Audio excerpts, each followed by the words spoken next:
is 10 Eyewitness News, first at 5 with Sandra Sully and Hugh Remington. Good evening. First tonight, the Labor Party can smell blood. Bill Shorten is now demanding the Prime Minister resign after what is widely considered a disaster for Malcolm Turnbull at the weekend. Well, the contrast between the two leaders today could not have been more stark. Bill Shorten was all smiles, showing off his new Labor MPs in Sydney's West, while Mr Turnbull was lying low. Adam Todd joins us now from Canberra. Adam, will the Prime Minister survive this mess that he's created? Well, Sandra, first and foremost, we need to find out if Malcolm Turnbull can form a government.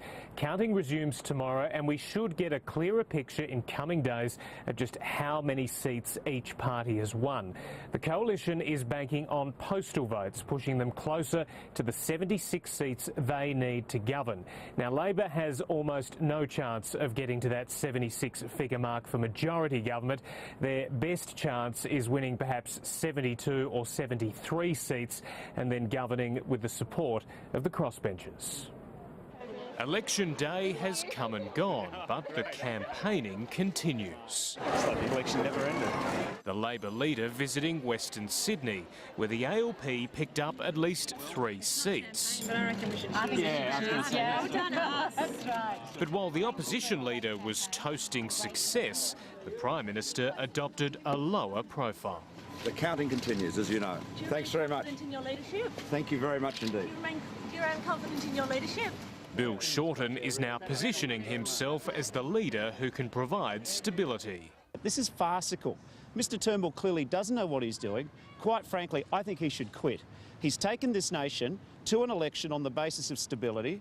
He's delivered instability. As Liberals continue to wonder what went wrong. Instead of giving leadership to the electorate, saying this is exactly where we're taking the country, we're doing A, B and C, we said to the electorate, we're really not sure where we're going, so we're putting everything on the table. What do you think? Whatever criticisms there may be of the campaign, and some have been made by my colleagues, they don't lie at the Prime Minister's door. Currently, the Electoral Commission has the coalition on 64 seats, Labor 69, with 1 Green, 5 others and 11 in doubt. If those 11 are allocated based on who's in front, it's a tie, 72 seats each, both 4 short of the 76 needed to govern. But the coalition hopes to overtake Labor in a few seats off the back of postal votes. Which is why the PM still holds out hope of a slender majority. But a hung parliament is now more likely, meaning either side would need the support of crossbenchers to govern, including the Greens' Adam Bandt, as well as Andrew Wilkie and Bob Katter, Independent Cathy McGowan, Nick Xenophon's Rebecca Sharkey, and even another NXT member in Andrea Broadfoot. And that's just to form government. Passing legislation in the Senate could be a whole lot harder. On contentious bills, the coalition would likely need the support of senators including Derryn Hinch, Jackie Lambie and Pauline Hanson. There's probably never been a less exciting time to be Malcolm Turnbull.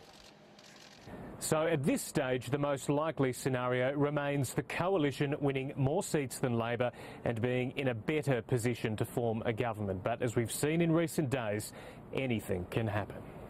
Indeed, Adam Todd, thank you. Well, anyone who didn't like Pauline Hanson the first time around had better brace themselves. She is back and loving it. Today we got a first taste of what is to come as she took aim at Muslims and Asians. Phoebe Bowden has more.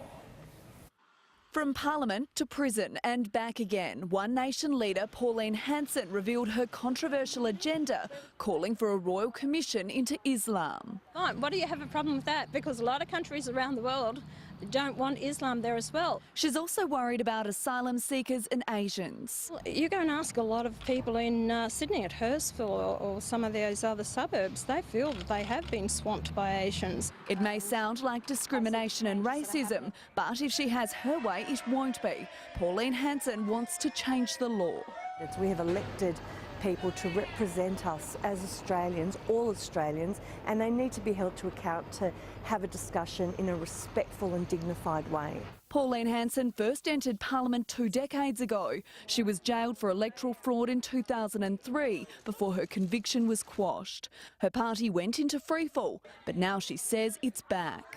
Letting someone that racist into the Senate seems like a bit of a risk, especially at this time when there's so much conflict going on around the world. But it is a scary fact that a large number of her party have gotten in. Pauline Hanson says she could win up to 6 seats in the Senate, although at the moment she's only secured 1, and the results of more counting won't be known for days. I think it's no surprise that she's come back.